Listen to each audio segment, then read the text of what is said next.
we've talked about this before. It's like, now we're going to have an amalgamation of things in comedy specifically, in entertainment, all of entertainment. Right. We're going to have an amalgamation of things if we want to really get out of this. Yes. Because, we're not going to get big money on the comedy specials, the movies, it's all because, but like anything else, it's not even about entertainment. Just, you got to do something because you love it. And the money always comes second. That's what Oprah said. You got to keep challenging. Who would be great for the role in that Netflix movie? My friend said they saw her do cocaine once in Mississippi in a church. Right.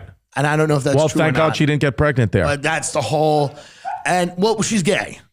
Oprah is. Well, with Gail, right? Oh, that's right. I mean, she's a gay, fully lesbian woman. A man named Gail isn't laying the pipe. Well, no. Her husband's name is Stedman, and you'd think Stedman would lay a pipe. Oh, Stedman. Oh, I thought the guy's name was... Gail King is Oprah's gay lover. Very interesting. You've never seen this? No. Get up Oprah and Gail. Gail King is Oprah's gay lover. Oh, beautiful. Stedman is that's Oprah's gay lover. Stedman, her husband, I believe, is her beard. This is, again, bandied about, talked about. Okay, so this is like, a lot of people know about this. Well, people have said it. Oh, there's Stedman. There you go. But they are legally married. I don't know. No, they're not. They're just together. I don't think they're legally married. You know what's interesting at that level? At that level, if you're Stedman, it's like, just live in a house. Yeah. Like, they got an estate in Montecito. She's got properties everywhere. Like, just because nothing's going to get better. No. If you divorce her, even if she gives you a care package, nothing's going to get better. It's like, why, like I was with my father this weekend. We were in Providence and we drove through Newport. Yeah. And he was just talking to me. He goes, I don't understand like why people who marry into like these homes like this, why don't they just keep their mouth shut and just suck everything up? Because we were driving looking at these mansions and my dad's like, money doesn't solve all problems, but it solves most of them. Well, we're living in a time right now where people are actually over self-actualized. We came from a time where, Oprah Winfrey and Stedman Graham had a wedding years ago, but never got married. Right. Once their engagement news had been spread to everyone in the world, Oprah and Stedman planned to tie the knot in 93. They never chose a specific day. You know what else is interesting? I don't know if I got to spend time. My father, 75 years old, all weekend with him. And it's interesting. He was telling me, he was like, you and your friends and your generation, you guys have too much. So that's why you get depressed all the time, because you have too much stuff. He's right. You have too many things. My father was like, I haven't taken a shit in 5 days. He goes, if I took a shit today, and that would be the highlight of my day. He goes, I would feel like $1 million. Right. He goes, if I gave you $1 million, you wouldn't feel like $1 million because you'd look at one of your peers who has $2 million.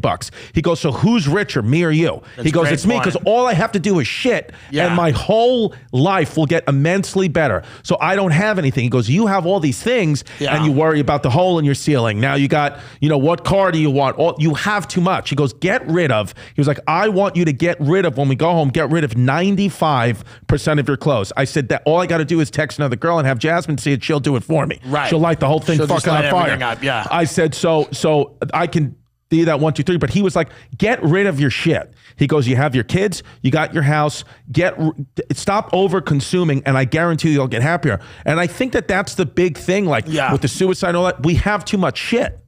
Well, I believe that there, when I look at it, this is the way that I've always internalized it. I believe that different people need very, very different things to be happy. Right. And the problem with the culture that we've created is we've flattened everyone. The internet's flattened everyone.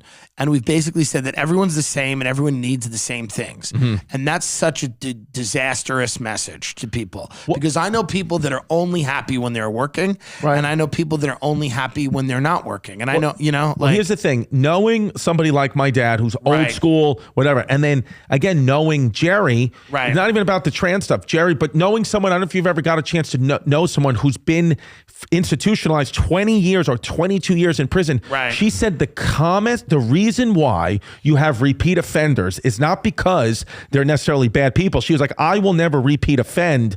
Or I don't think she will. She's like, because I have a home with you guys. I have a life. I love the kids. So I have something to go home to. She's like, but it took me a while to assimilate. She goes, the best thing that happened to me is as soon as I got out of prison, COVID happened and the pandemic and the world got shut down because it was a slow assimilation back into society. She said, when you're in prison and you don't have to do anything. Your meals are given to you. You're told what to do. You have to go to bed at this time. You have to wake up at this time and this. She said, you relax. There's something nice, she said, about like socialism and communism where I'm not forced. I don't have to go out and make $1 million. It's not possible. She goes, so you're so relaxed. But when you get out into the real world, after staying in that for 20 years, you start to get so anxious. She was like, that I need this. I got to have that. I got to have the right smile. I got to have the right. No, she's like, at a basic level, she goes, the happiest I was when I was in prison after I got used to it, because I was like, I don't have to do anything if I don't want to. It makes sense. It's also, we live in a country where everybody's told they can be the boss, the CEO, the star, the fucking athlete. Right. Everybody's told they can be the best. Everybody's told. And listen, there's a lot of that makes America like a very great place, but then there's a lot of that where it's like nobody tells you what to do if that doesn't work. Right. This country does not focus at all on plan B. This country does not focus. Every movie, everything made is about following your dream, conquering the thing. Yeah. But there's very little thought given to actually how to construct a life. Right. In this country. Well, that's why for me, at least, having kids helps, because I'm like, oh, literally pushing my daughter in a swing or taking my kids to school and providing a life for them is like, that's it. Like, what? Do I have to sell at MSG? I'd love to.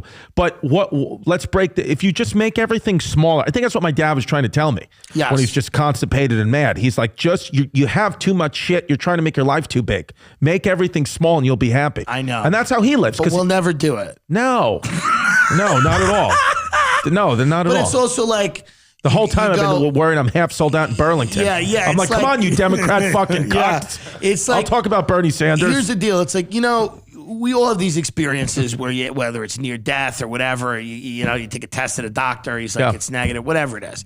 And you go, how could I get upset about anything small? And then the next day you're back to yelling and screaming about traffic and everything, because that's the reality of life. That's what it is. It's just what it is. It's the reality of life. I think I was just watched on the plane out here, I watched the Anthony Bourdain documentary. I think what you need to do next time, you look at your father and go, you don't have fucking enough. Yeah. You go, I put you on the podcast. Do you have a YouTube channel? What's your fucking digital media strategy? Yeah. You got to flip it on him. Yeah. You go, do you have any live dates? Yeah. Do you have representation? Yeah, I would say if I make my life small and I get less gigs, how are you going to fucking embezzle my money to gamble it on fucking FanDuel, you piece of shit?